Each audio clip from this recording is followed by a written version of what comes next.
So this past weekend, I ended up getting into a lengthy debate with a very good friend of mine who, him and I typically share the same political beliefs.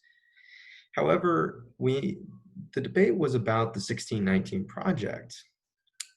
And as an educator, I am very critical of the 1619 Project, not because it points out certain criticisms within American society, but the fact that it gives a false narrative of the oppressed and the oppressor, which is a very black and white view of history. And Howard Zinn's textbook on A People's History of the United States reflects the criticisms of of Western civilization.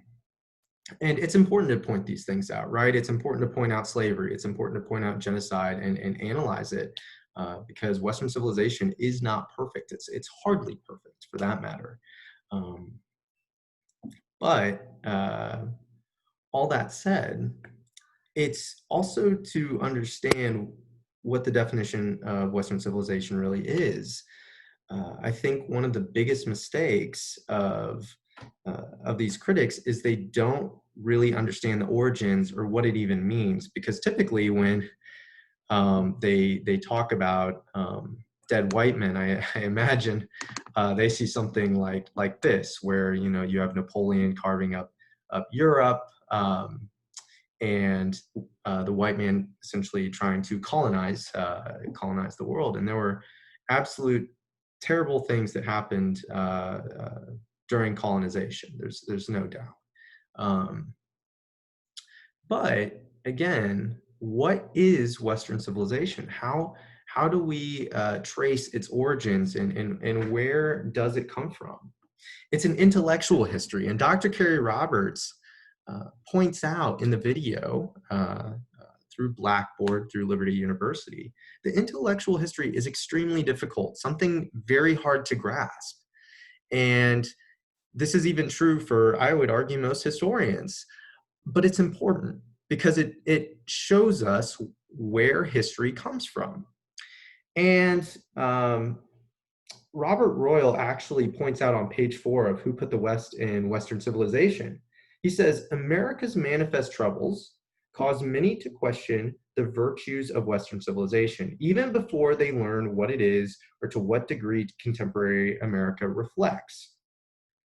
And so we can trace this and its origins and its successes back to the Greeks. And in fact, Robert Royal says we should blame the Greeks for producing geniuses in rapid succession. And I think it should be noted that these Greeks didn't necessarily know how to define the boundaries of Europe. Typically, they used it later on in medieval centuries as a way to define Christianity as noted by Kwame Appiah, and There Is No Such Thing as Western Civilization, in his article. And so from there we have to then analyze what these Greek philosophers said. And they typically described the civilized and uncivilized, as Juvenal points out on page 72 on Power of the Natural History of Growth. And so he talks about kind of the origins and how certain societies were either paternal or maternal in some instances. And the liberalization and individualism is not something that takes form in rapid succession. It takes time for this to develop. And I think he kind of explains this as he's talking about certain structures of democracy, aristocracy, and plutocracies as well. So he even says a king is a slave to taboos, meaning God gave him a right to rule, so he has to follow certain traditions that aligns to the way he's supposed to rule. So it doesn't necessarily give the people certain freedoms, right? And that's on page 97. And so, and this back in this image You know, I think Napoleon kind of we typically look at Napoleon and think he kind of represents, you know, Western civilization. But on page 368, from Juvenel's On Power of History of Growth, um, he states the weakness of the mass requires the protection of all powerful care. And so I think we can say, frankly, that from the revolution, it was the free will, the individual decision of the people to give up certain liberties in order to be under the protection of Napoleon, given the anarchy that was very prevalent within society in that time. But then we get to the language of certain documents like the Magna Carta, which he points out on which Juvenel points out on page 354.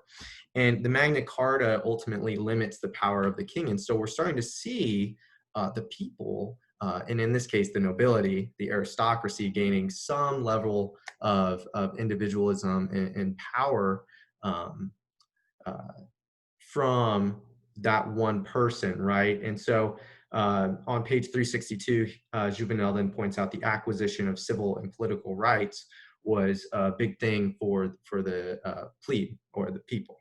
So that is a slow development that begins to occur within Europe. It's not this radical change that occurs all at once.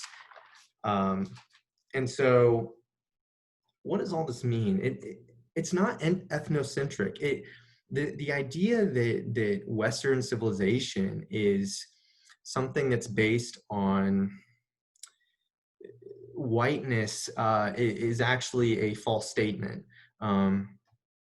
It's about politics and how that power changed over time within Europe. And while those boundaries aren't quite known, we do know that they were describing Christians against whether that's Muslims or people of Eastern Europe or even pagans. The reality is that it's talking specifically about politics and not necessarily about race. Now,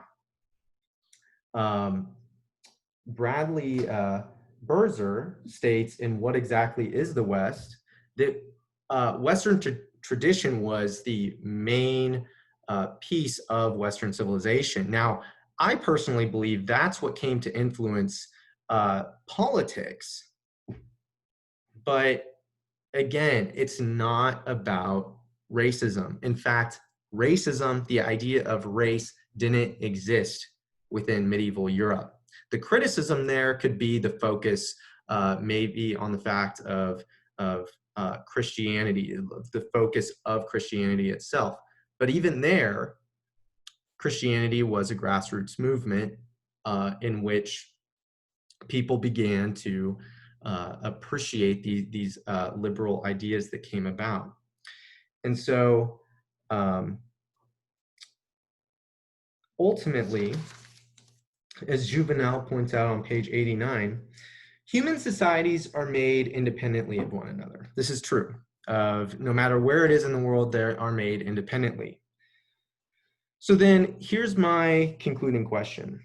So then why did so many places or provinces or people adopt a political structure that mimics Western civilization? And by Western civilization, I mean its political structure of that of individualism, democracy, and free will.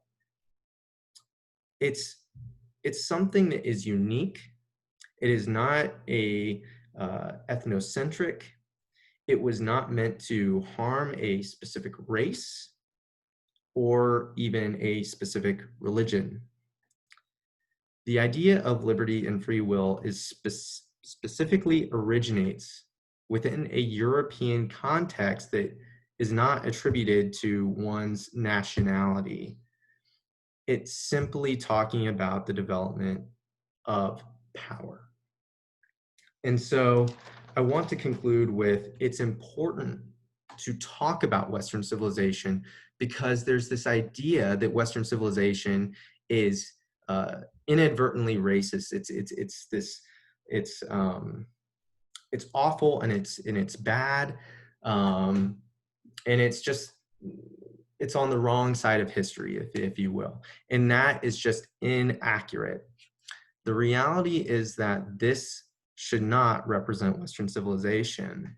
The ideas of liberty and free will absolutely should.